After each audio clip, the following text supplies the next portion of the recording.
Hi friends, I wanted to do a video today of my Calphalon Temp IQ espresso maker. I know a lot of people want to purchase a machine similar to this, but they're intimidated to use it at home. So I thought I would walk through what I do on a daily basis to make a delicious cup of coffee. So before you can make your latte, coffee, whatever, you'll have to gather all of your supplies. For me, that means flavoring. I also have my espresso bean grinder. This model does not have one built in, so I did have to purchase that separately. And then you'll also need a cup to steam your milk in and to brew your espresso in. I use these little cups, but sometimes if I have a short coffee mug, I can also brew it directly into my coffee mug. So before you begin, a couple of things. You'll want to make sure that you have enough water in the back of the tank to be able to brew your coffee. It just slides right in. I take this over to the fridge and I fill it up with filtered water, and then you'll need to turn your machine on. This model comes with a 1-shot and a 2-shot basket. I always use the 2-shot because that's how much caffeine I like in the morning. After you put that in, you'll want to get your espresso beans and pour them into the basket. So when you pour them in the basket, it might look like this. It's a little bit mounded and very fluffy.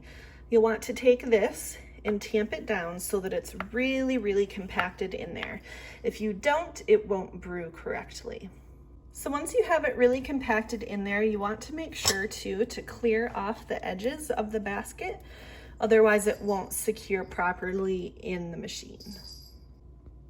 So once you have it all tamped down, you're going to click it into this spot. So you put it in sideways and then you push it over. I always have to use 2 hands, but you push it over until the handle is in line with the lock. So now that that's all secure in there, you'll want to go ahead and turn on your machine. And you'll notice that the light is blinking. That means that it's getting ready. Once it's ready to actually brew your espresso, the ready light will light up. It only takes a few seconds for it to get ready. You see now it has that solid light. You'll want to make sure you have your cups down below lined up so that it brews directly into that. And then you can turn it either to the 1-shot or the 2-shot. It'll make a little bit of noise and then it starts brewing your espresso. So once it's done brewing and it's just dripping here a little bit, you want to make sure that you turn it off from the 2-shot and back to the ready.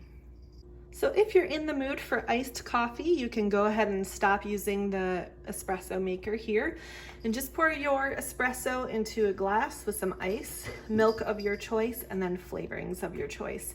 I really like the Monin flavors. Caramel and vanilla are my favorite. I'll drop a link below. So I am ready to go ahead and warm up my milk.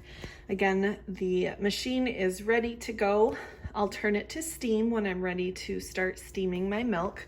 And I like to use a 2-cup glass cup for this. It does come with a small silver pitcher, but I prefer the larger glass. It gives me more room to make froth and steam my milk, and it just seemed easier to work with. And then I also have this thermometer here. It gives you a good idea of when your milk is warm enough. I love all of my stuff really hot, so I go till 160.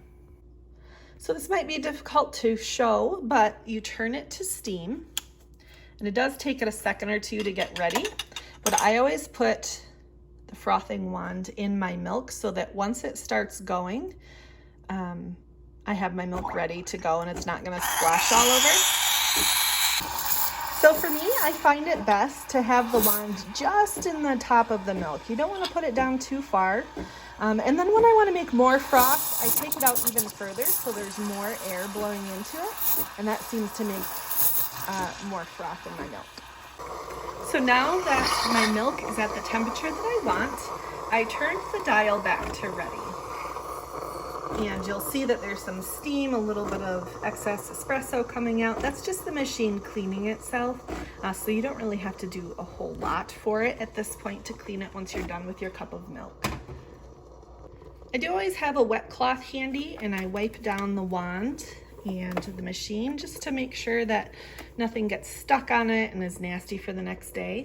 And then you can also blow some steam out of the wand to clear out any milk that might have gotten stuck in there, just for a second or two. And that's pretty much all the maintenance and the cleaning that you need to do on a regular basis. This tray does also get full of that steam and water, and you can pull it out and dump it. So now that I've steamed my milk, I'll take my espresso, I'll pour it in.